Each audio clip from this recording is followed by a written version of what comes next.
G'day guys, welcome to Cap Industries. My name is Russell.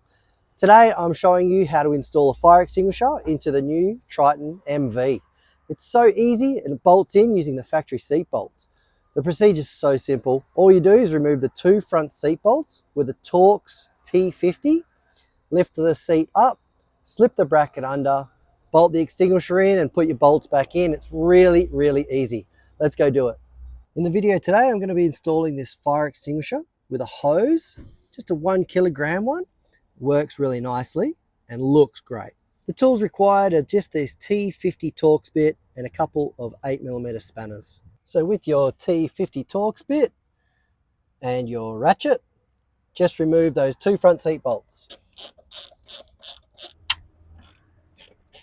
So after you've removed those two front seat bolts, then just get the cage of the extinguisher and install it onto the bracket using the supplied M5 nuts and bolts. And tighten them up with the 8mm spanners.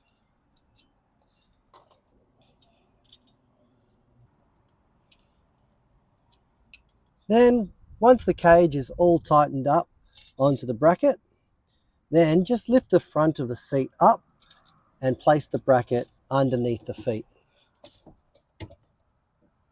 And slip the two factory seat bolts back in.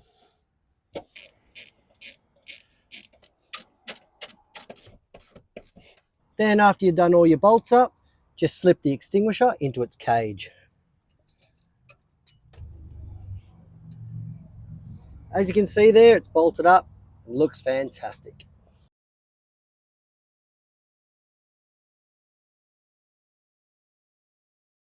Well, there you have it. Thank you so much for watching.